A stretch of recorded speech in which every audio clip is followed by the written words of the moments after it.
Hello there, and welcome back to another developer interview. I'm here with Peter Hodge and George Velev. I hope I pronounced that right. We have George is a game producer on World of Warcraft, covering all things hero talents and class balance, and Peter is the principal software engineer, covering things like Warbands and awesome features that I absolutely love, like Warbands. I have so many Warbands questions. Go for it. First question, I guess, for both of you. How you doing? How's everything? Yeah. Yeah, pretty good. Excited, nervous. It's about to get really, really interesting for us. Sort of, what are we? Less than a week away from pre-patch, Yep. and it's going to be a busy and exciting time. Sort of from then until all the way through to August 26th when the expansion launches. So, really excited to see players jump in, see what we've been working on, check out what we've been working on for the last couple of years. Yeah, I'm hyped. I mean, it's my favorite time of the year is every time we launch a new expansion, players checking stuff out for the first time, seeing people's reactions.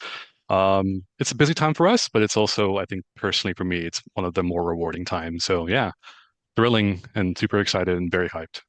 Absolutely, yeah. I'm super excited. I can't believe we're a week away, and I guess both of you are pretty heavily involved in pre-patch things with class balance and warbands obviously being a major feature of that.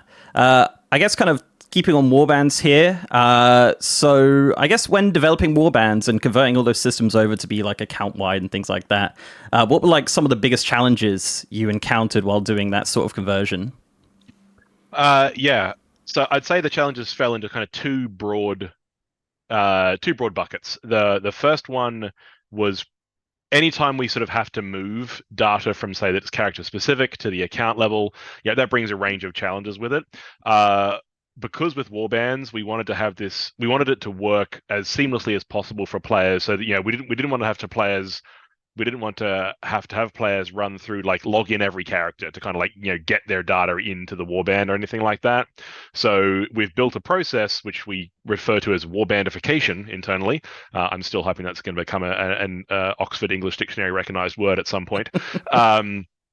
That as soon as you hit the character select screen, like, once you've logged into your account, we trigger a process that grabs all of that data from all of your characters in the region on that Battle.net account and sort of brings it all together, does whatever work it needs to do, aggregate it, take max values, whatever each individual piece needed, and then kind of write that out to the account database, to where we store your account data. So that's as I'm sure you can imagine, sort of a very big, complex piece of work that, depending on the nature of the data, and achievements were by far the biggest block of data that we had to convert. I think we converted something in the order of 2,000 achievements from character specific to war within. So that process is big, complex, and was really fun and challenging to write. The other bucket of challenges, I think, that are common to some warband features are, as soon as you make something managed at the account level, the data exists at the account level, you open the door to the possibility of multiple characters being logged in at the same time and kind of needing to write to or read from that data simultaneously. And so from a computer science perspective, that immediately opens the door to a whole bunch of new problems and challenges when it comes to maintaining the integrity of that data.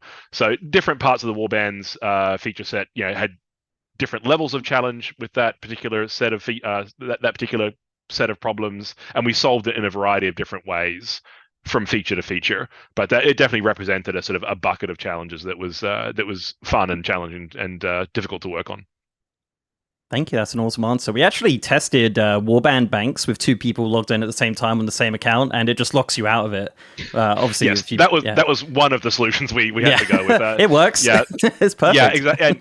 And we had to look at that, and we saw, okay, we started from the place of, okay, what would it require for both characters to be able to access the bank and manipulate the bank at the same time? The reality is that immediately sort of means we have to look at 20 years of inventory code that was written without that concept in mind, to suddenly support multiple characters accessing a chunk of your inventory at the same time. So we felt it was a sort of a we looked at that work and thought, okay, what's gonna give us a great player experience, but also let us manage the risk of bugs or other problems causing your item data to go bad. So we felt there's a good sort of solution there was to let one character access it at a time. Most players won't ever encounter that particular restriction. Obviously, most of our player bases only play one character at a time. But for the characters who do play multiple, they can still use the bank. There's just there's just that extra sort of limitation there, just to help us manage the technical risk. Yeah, brilliant. Yeah, it's been good on beta just to have like 2 accounts just to be able to test everything like that, because obviously there's just so many different layers to it. Yeah. Kind of moving into hero talents, I've got a couple on this. So I guess the first one is like, I played beta quite a lot, and I've leveled a bunch of characters and things like that. As of right now on the beta, when you hit 71, there's just no like real, I guess, introduction to the system, I guess, in a sense. It's just kind of like pops up. It's like, oh, you've got hero talents now. Are there any plans currently to introduce any sort of like in-game tutorial or explanation on the system?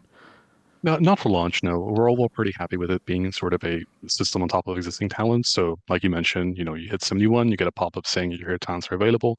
Then you could put your points in as you level from 71 to 80. So, nothing in-game planned quite yet. It's just more of a extension of the current talent trees. Yeah, I guess it's not overly complicated compared to talents, I suppose.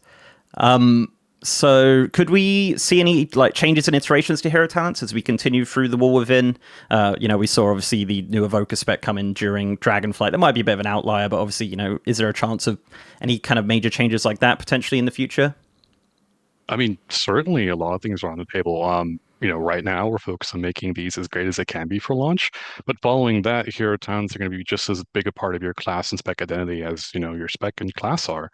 Much like Dragonflight, we did a lot of iteration on the talent trees. We did a lot of redesigns as well. I think the first one was like Ret in 1007. So in the case of hero talents, things like iteration, tweaking, and even redesigning in some cases, all that's on the table.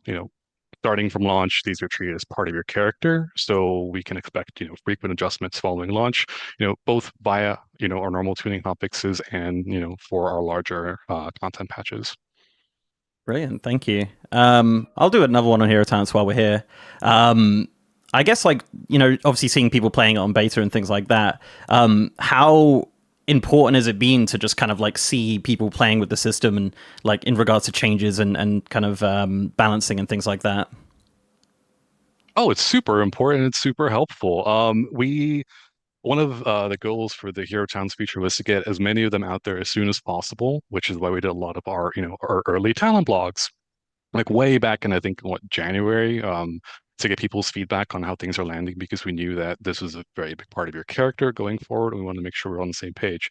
So seeing players log into alpha, seeing players log into beta, seeing people do raid testing and make their YouTube reviews and their Discord posts and their forum threads and their tier lists, and even in some cases like their TikToks, that's all super helpful, and it's super rewarding seeing people get really excited for the feature. So yeah, we're just overall really grateful for all the feedback that's been coming in. It really helps sort of guide and shape the feature and classes and specs in general. Yeah, I feel like the kind of like feedback and like iterations and things have been pretty hot on it throughout beta, so it's been really good for that.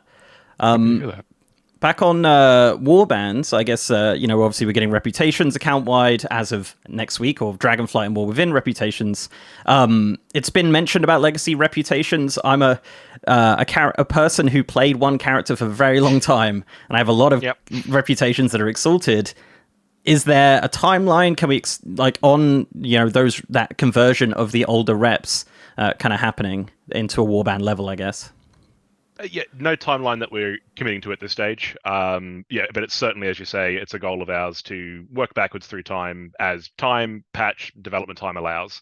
And we'll apply the same kind of analysis to each of those older reputations as we did with the Dragonflight ones, where we converted most of them, but where we feel they are particularly kind of character specific or represent really specific character development, like the Glimmerog snail racing rep and the Winter Furbolg one from Dragonflight. Examples of ones that will stay character specific. And going even further back, there's going to be the occasional rep, like the Oldor Scryer is an example we bring up of a case where it doesn't really just make any logical sense to make both of them account wide, because it does represent a character specific choice. But the hope is certainly for the majority of them to be converted to account wide over time. That's exciting. I'm not going to grind them on my ult now. I'm just going to wait Exactly. very patiently. Yeah, my guardian druid is looking forward to all of his exalted reps sort of getting shared across my account eventually. I guess a kind of good thing on that is like I could be on my old main and buy the items now because I can collect the transmog account wide, right? Which is a Yep. great segue for my next question. So we saw a change during beta to legacy tier tokens. It was something we saw, like obviously all the tokens from like Rules Lair and various legacy raids and things like that turned Warbands, so we can send them to our characters via the mail or Warband bank. One thing we didn't see or haven't seen as of yet, and I'm kind of curious on the philosophy behind this and the thought process, is like class specific items. So obviously like tier 1, tier 2, some items from Legion as well, and obviously other such class items can't be collected by any character. You have to be that specific class. Kind of is that a change we could ever see come in? Is there a technical limitation there? Like kind of what's the situation with those types of items? So I think that there's a mix of factors there. I think most class items are sort of special and intentionally built to be collected by characters of those specific class only. As you say, there are examples with some of the tier tokens where we've been able to sort of make those be able to be sent to an alt of the appropriate class to be collected, and we certainly want to hear like player feedback in this area. Nothing's off the table, obviously, in terms of the future for this stuff. Warbands and the sort of set of features are here to stay, so we definitely want to keep iterating and improving on the features as we go forward. Excellent. Yeah, that's good news. My feedback is, please, I would like them. Fair enough. So, got one for class balance or a couple of class balance. So, what are like some of the challenges a team faces when balancing classes? And like, I guess now as well with the War Within with Delves being like a solo activity, does that affect class balancing as well as obviously having to think about various other types of content with classes? How much time do we have? Challenges for tuning in World of Warcraft? Yeah, I mean, WoW is at its core, it's a really big game, and there's a lot of game modes that we need to support. Like you mentioned, Delves is one of them, but even looking at raids, there's single target fights, there's AoE fights, there's fights with cleave, there's fights with two targets. There's Mythic Plus and Tyrannical versus Fortified. There's also PvP with arenas versus battlegrounds. All of these have different sort of combinatorics and factors involved with tuning, and that is sort of a very big challenge to make sure we're spending the right amount of time and the right amount of effort on all of them. So I would say that's the biggest challenge, just the wide variety of content that we need to support. And then you combine that with classes having talents. Those are additional combinations, and now hero talents on top of that. I would say just a wide variety of content that needs supporting is probably our biggest challenge. In terms of content like Delves, yeah, absolutely. When we look at Delves and we realize that, hey, players are going to do this as solo, I would say probably quite often, we want to make sure that players can actually solo content, especially higher end Delves. So they have the defensive things that they need to survive, damage taken, things of that nature are definitely top of mind for us. I will say with hero talents, it is additional layer, but there are a few things that we're doing to make it a little bit easier on our end to make sure things are balanced. So for example, with hero talents, you're getting everything for the most part. There are going to be choice nodes that you pick, one or the other. But since you're getting everything, we as developers know that, all right, this is a Sun Fury Fire Mage. They're going to have X, Y, and Z talent for the most part. And that basically gives us an avenue to sort of tweak things as appropriate. So if you're playing a single target fight and you're comparing, a Sun Fury Fire Mage and a Sun Fury Arcane Mage, and Fire is underperforming or overperforming, we can just tweak a specific talent that all Sun Fury Fire Mages have. Should pick an easier to say hero talent tree spec combination. But we could tweak that, knowing that it's going to affect everyone while also not upsetting the balance of Sun Fury Arcane Mages. Also, one of our design goals is to make sure that all hero talents have built-in defensives and built-in movement speeds or movement utility affecting talents. So that's another thing that we can sort of rely on, making sure that we're not spreading defensives too wide or too thin in some cases. And I guess lastly, the thing is, since these are shared between two specs, so if let's say Stormbringer Enhancement Shaman is underperforming or overperforming, but Stormbringer Elemental is just fine, we could tweak Stormbringer specifically for enhancement to tune down a little bit. And on top of all that, if we need to adjust for PvP specifically, we can mult them up or down as well. So we're giving ourselves quite a few sort of tools to sort of handle tuning for hero talents, and we feel pretty good about them. That's good. That's good news. Yeah. I think generally speaking, it seems like people are pretty happy with the tuning, right? Well, obviously we haven't had the full tuning pass, I guess, apart from the tanks, but I can't speak on tanks. I know people probably would want me to ask, but I don't really know too much about it, unfortunately. So this is one I definitely wanted to ask. So in a recent interview with Ian, we that had me and a couple other creators in, I asked about class race combinations, and Ian said that kind of more classes for dracthyr are planned in the future. He didn't say which specific classes they are, which is fine. But really, the kind of he said that, but now people are thinking, right, like what could happen to those racials, because obviously the dracthyr evoker is very much like tied into their racials, I guess. Even some of the talents do affect the racial abilities. Has there been any thoughts behind like what could come of those racials if let's say that we got a dracthyr warrior, would they still have the the wing buffet and things like that? Yeah, good question. Yep, still planning on expanding dracthyr to multiple classes, not for launch, but in a future update. And as you mentioned, I think one of the first things we realized was like, oh, okay, what happens to a mage in PvP when they have these dracthyr racials? That seems to be a little bit too good. So it's certainly something we've been talking about. In fact, one avenue that we're currently proposing and discussing internally is like, what if we increase the cooldowns on the two active racials, so the knockup and the knockback for all classes, but then we update the existing evoker class tree to lower the cooldown back to what it was before? Because I think right now there are talents in the evoker class tree that specifically reduce the cooldown of these already. So this means that the end result will be something like, an increased cooldown for, you know, non-evokers, but an unchanged cooldown for evoker dracthyr. That's kind of what we're currently sort of leaning towards. There's a few other avenues we're exploring. So that's one angle. I'm sort of curious, like what do you think of that? Do you think that's sort of a good thing to go down? I think that sounds reasonable. Yeah.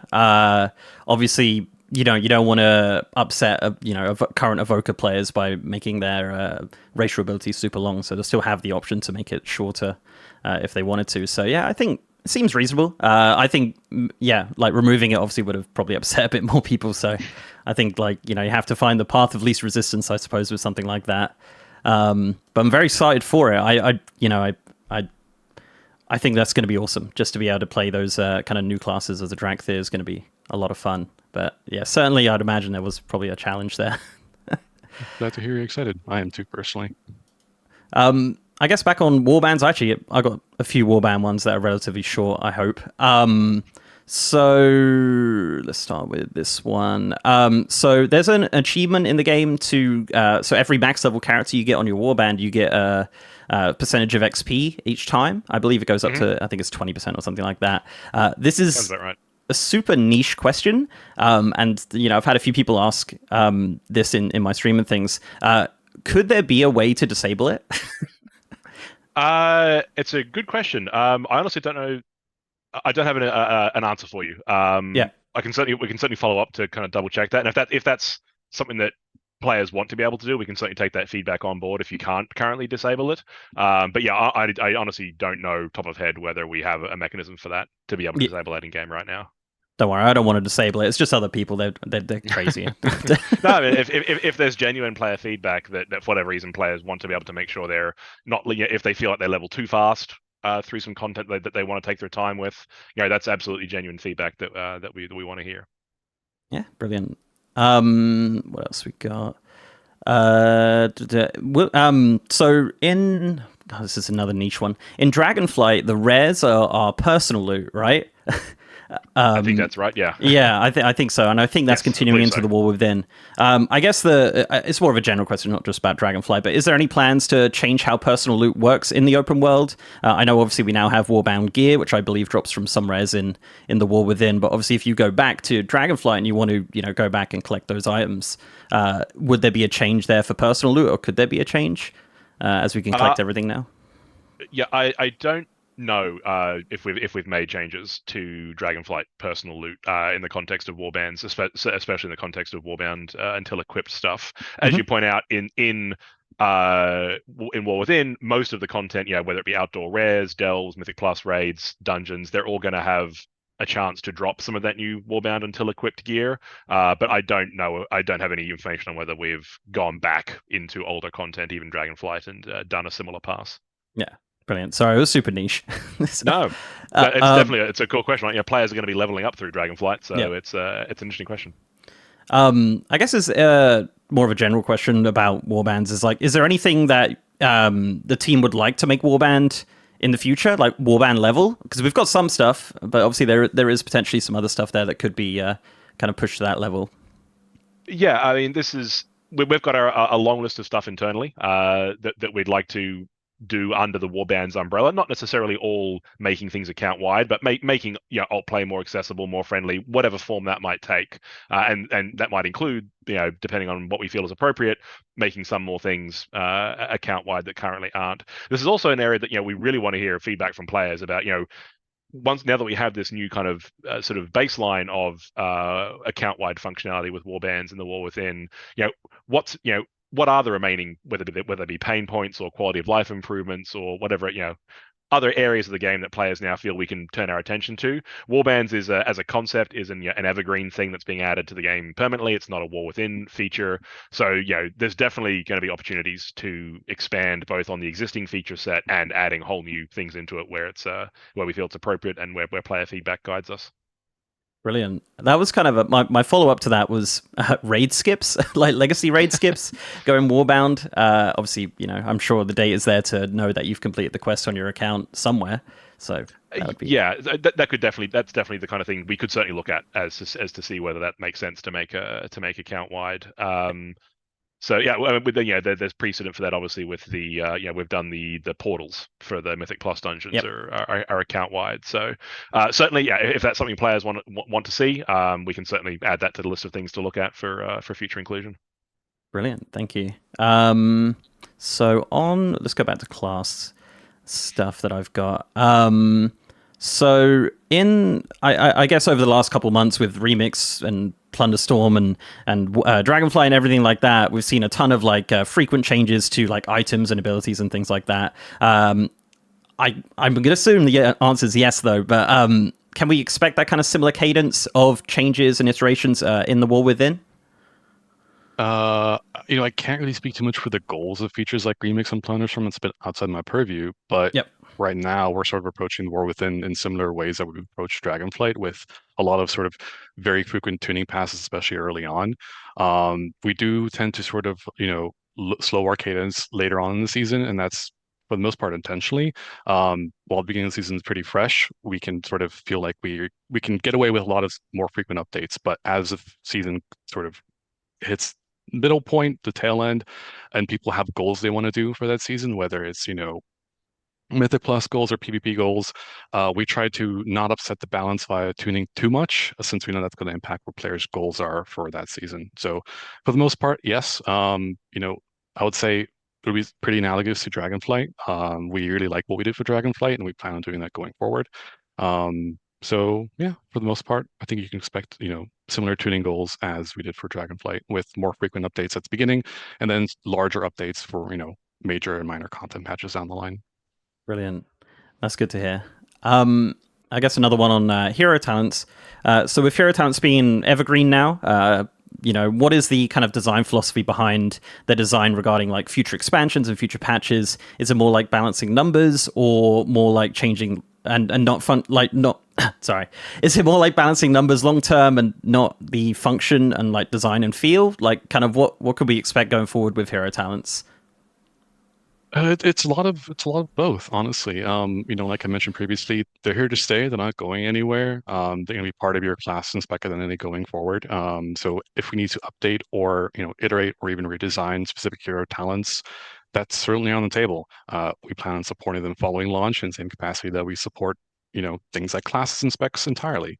How classes and how specs feel is at its core really important to us, and hero talents are a really big part of that. So we're not just going to sort of ship them and not make updates towards them. So I would say, yeah, there's certainly updates and iteration and even potential redesigns on the table. It's all going to depend on how things land and sort of what the next few months have for us. Excellent. I guess we're kind of wrapping up now, so I'll ask you a personal question. What's your favorite hero talent? Peter?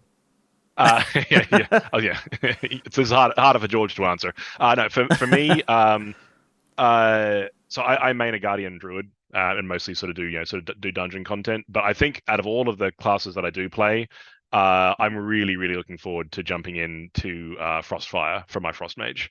It just looks like it just speaks to me in some way that I'm really looking forward to getting to grips with. I can't. I'm not sure if I could actually pick one because technically they're all my children and I have to love them all equally, and I do. I think I play a lot of healers on live. I have over the past, many expansions. So I probably will play a lot of, things like Lightsmith Paladin, Herald Paladin, Totemic Varsier, Resto Shaman.